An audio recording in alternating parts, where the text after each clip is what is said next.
I am giving away 3 5% pieces of myself to the main event coming up next month at the World Series of Poker.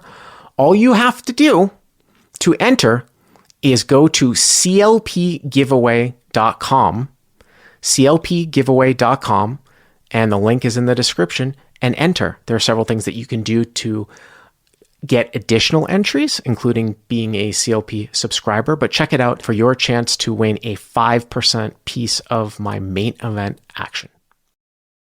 John from Texas, hello, you're up first. Hi, Bart. Thanks for having me here today. How's it going? It's going pretty good. So I have a hand here from Houston, Texas, a club called Legends. John, I don't want to, I don't mean to put you on the spot, but I do have to say, I think it was you. So in the video that I did about, is this illegal? Texas Games are taking rake in... It was me. Okay. It was me. Yeah, Texas Games are taking rake in the Houston area. Yep. John said, hey, Bart, I respect you and stuff, but I totally disagree with your take here. So I just wanted to ask you why you disagreed with my take in the form of that rake as opposed to the membership model wasn't bad. Am I missing the numbers, or is it just not that big of a deal? Obviously, you're local, so tell me about it. Yeah, and this is, non-professional rec player here who loves to go out and drink and party and enjoy my poker playing experience. And I played in the underground rooms here before poker came above ground in all these clubs. I think my disagreement stems from the fact that it seemed that you were representing that somehow the club that took a rake was somehow more dangerous. I'm not sure if dangerous is the right word, but risky for poker players to participate in, as opposed to clubs that take a time share.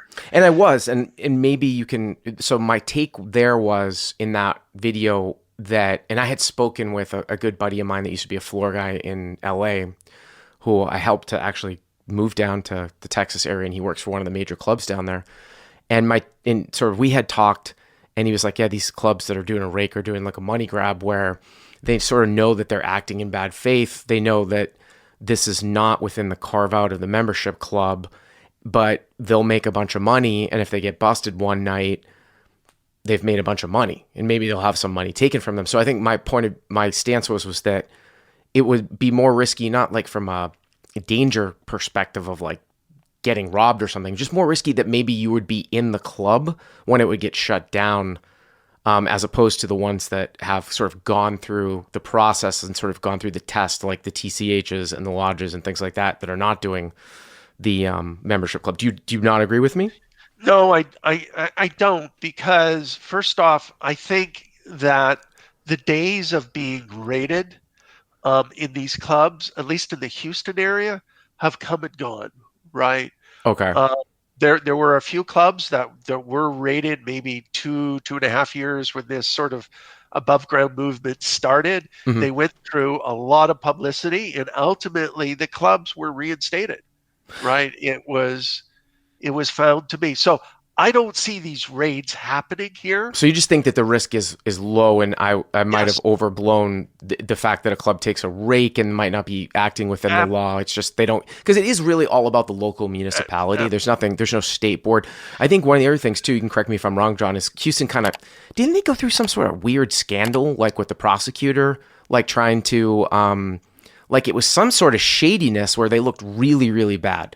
The district attorney. It was a huge mess all the way around. So, that's why I don't think, and this is coming from a guy who used to play in underground rooms, scared out of my socks sometimes by what was going around me. But the issue of raids are just there. And I also think this money grab issue, the clubs that are taking the rake, and it is like $10 a hand, and well, Texas poker plays big. I certainly agree that's on the expensive side. Mm-hmm. But they're also the clubs that offer free food, free alcohol. Okay. They run all kinds of promotions. So as a player, I see the money coming back in these clubs, right? So you think that the clubs that actually do that rake model, which is, I think we would both agree that it is it's probably more likely to be challenged in however the law is written. Maybe there won't be raids, maybe they won't be shut down, but you think that those clubs are actually giving more back to the player than the membership clubs? Absolutely. Okay, Without a doubt. fair So the enough. club we're talking about, Legends, Uh-huh. that club charges $7 an hour. I can't imagine finding a cheaper place to play Okay. than $7 an hour as a time rake, right? And the other clubs I play that have a rake charge $10 a head, right? Hmm. So there's a significant difference. At Legends, you pay for everything. You pay for your water, you pay for Hmm. your parking. There's very little promotions. In the other clubs, they're giving away cars. They're giving away $10,000 in tournaments. They're giving away free seat bonuses every half hour, $500, or every half hour, $300. Um, they have bad beats and high hand uh, initiatives. That's the difference, right? And perhaps they're making more money, right? I Hmm. don't disregard that, but I don't think it's just all a cash grab. It's a marketing choice. So obviously, like, those clubs that give back more, whether they're taking, I mean, it's almost like a home game, right? Like, I mean, you'd get a lot of that stuff for free in a home game with a high rake. And sometimes, we have places out here too in Massachusetts, like they take extra sort of promotional drops and things like that.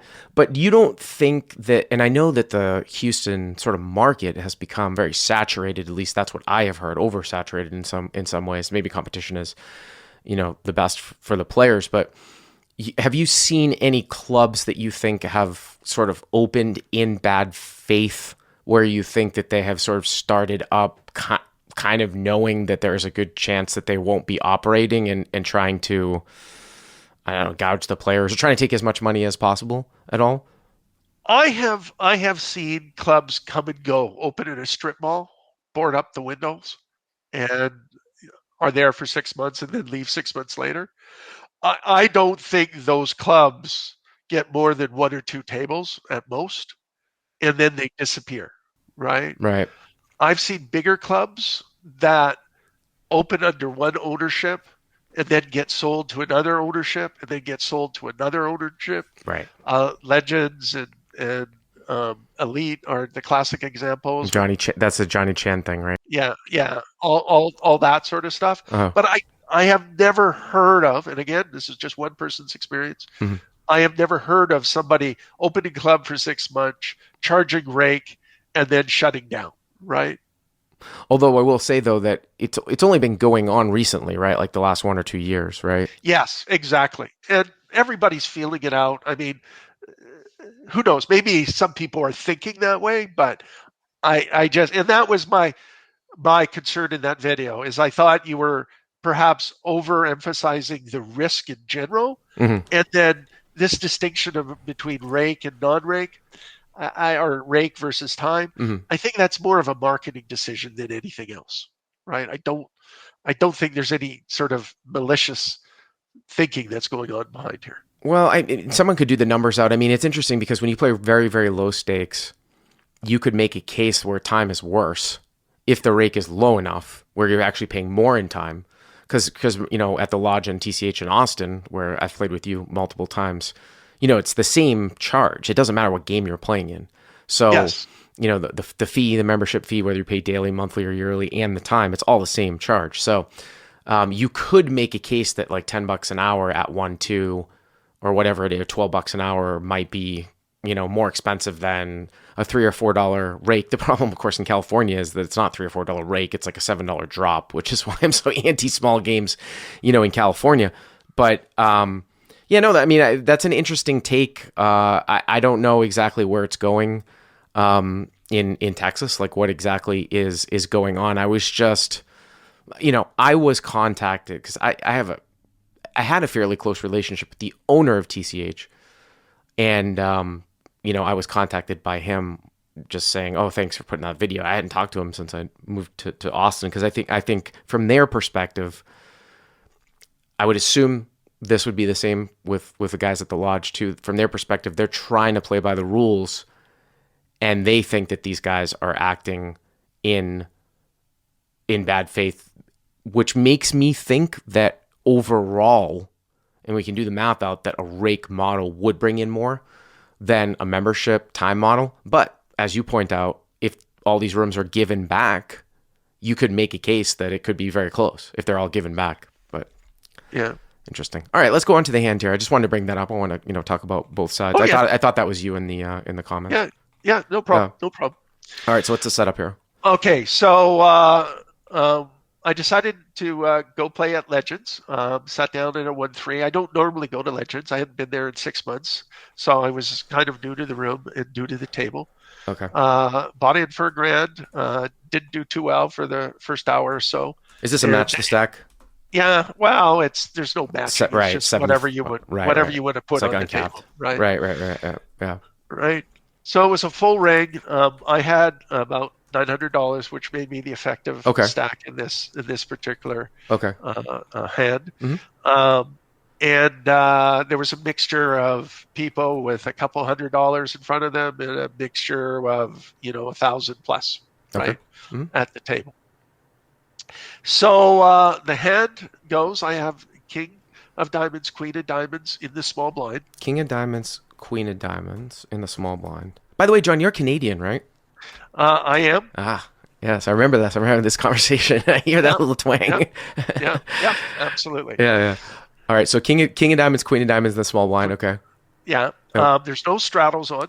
Under the gun folds, and everybody else calls. All right. And So this is just like 7 limps. 7 limps. Yeah, hero in small blind. Well, you have a pretty good hand. You have King of Diamonds, Queen of Diamonds, right? I sure do. Okay. And not most times, all times, I'm going to be squeezing, especially when there's like 2, 3, even 4 limpers. I wouldn't even think twice about. In this case, I was dealing with a bunch of unknowns. It was early in the night. Everybody in the world called, so I regardless of what I raised, I felt somebody was going to call, or somebody was going to jam with a short stack. But by the way, I don't want to just wash over that. I mean, I think King, Queen of Diamonds would always be a raise for me. I think it's probably just a little bit too good. But I think where you're going with here, and I've talked about this in the flagship podcast too, is that sometimes if you're at a table of entirely unknowns, it's not the worst thing in the world to sometimes take the more passive route in the beginning of a session and kind of feel your way around if you know no one. You know what I'm saying? That it was exactly my thoughts, right? Because I've sworn to over my mother's grave, I will not call in the small blind, but this time I did. Well, over limp. I mean, King Queen off, I think is kind of maybe one, or like King Jack off. Maybe I just complete. I think personally, I just think that King Queen of Diamonds is too strong from what I had seen. I probably would have made it 40 or 50, like some people in the live chat are saying. But okay, so you complete. I complete.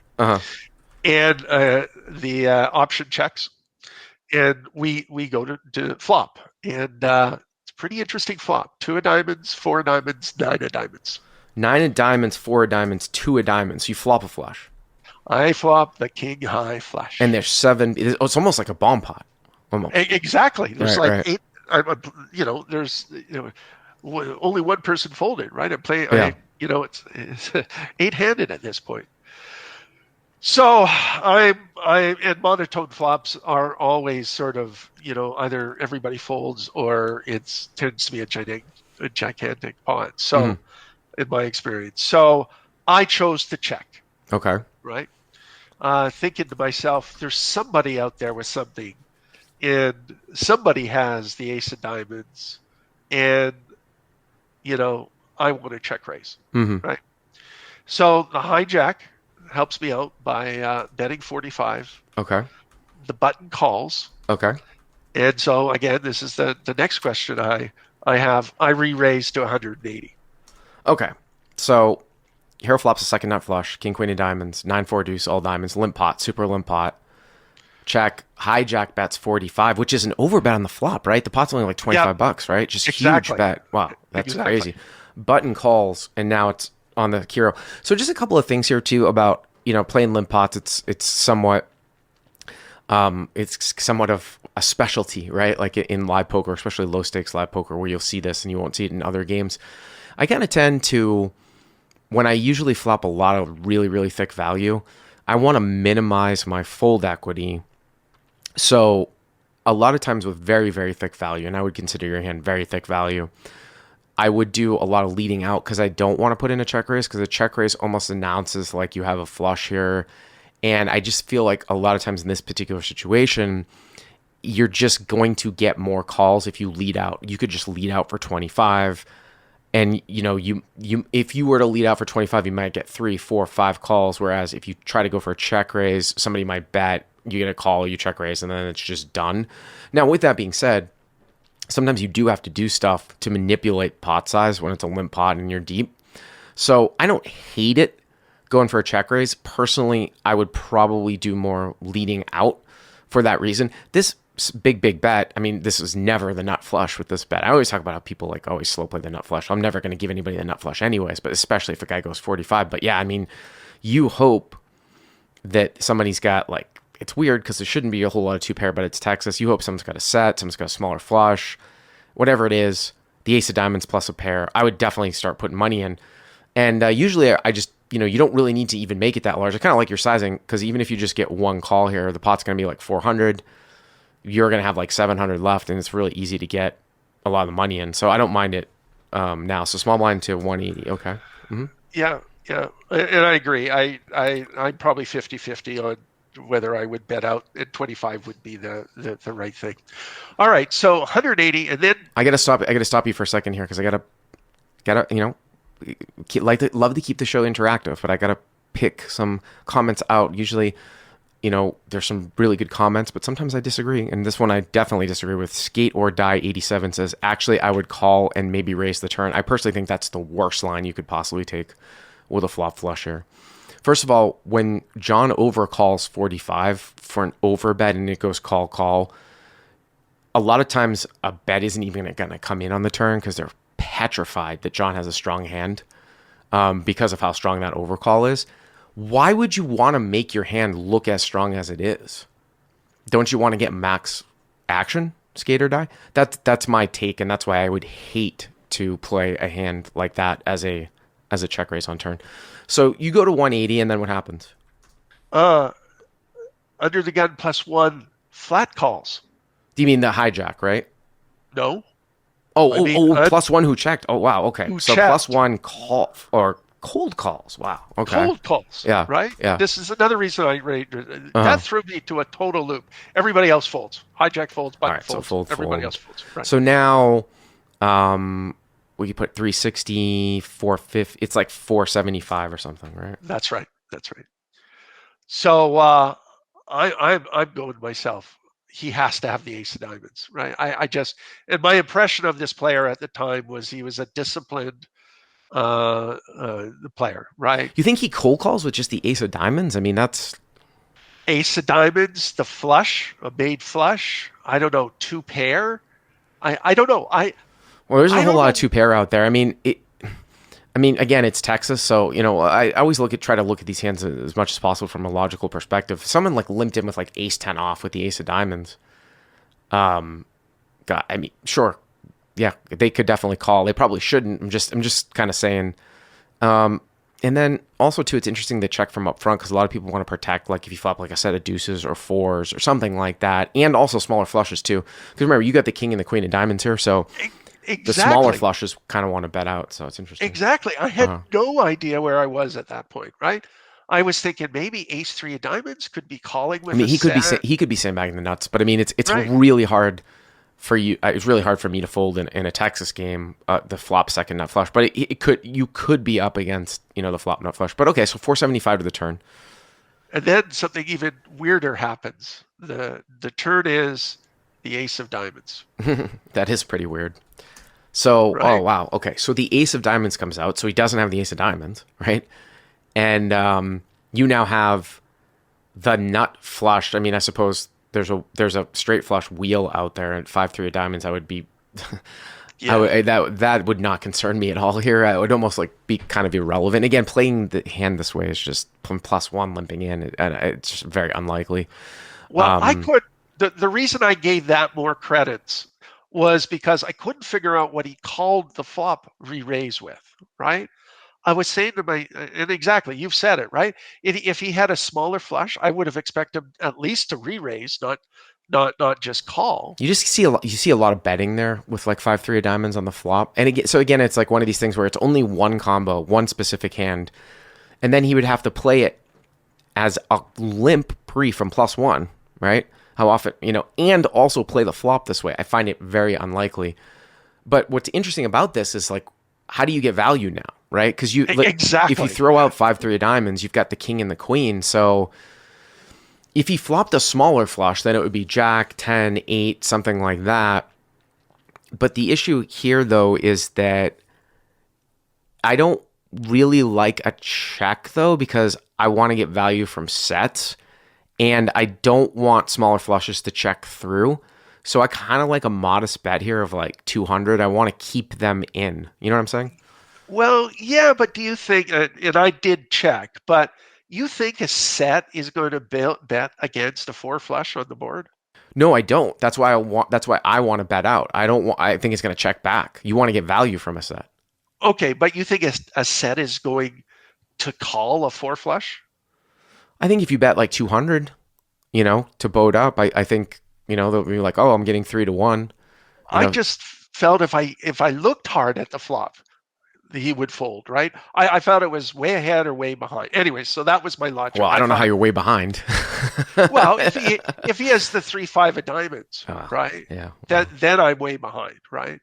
But in any event, I decided to check, right? I wanted to give him the opportunity to bluff or, do some pot control. By the way, this actually brings up a very rare situation for your opponent, which is somewhat unique. I've actually seen it pulled off a couple of times.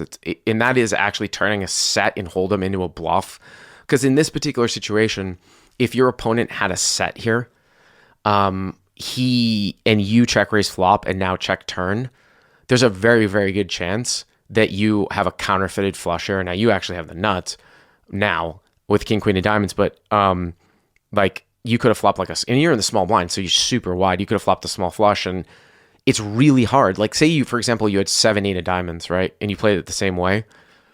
Are you calling to a bet on the turn?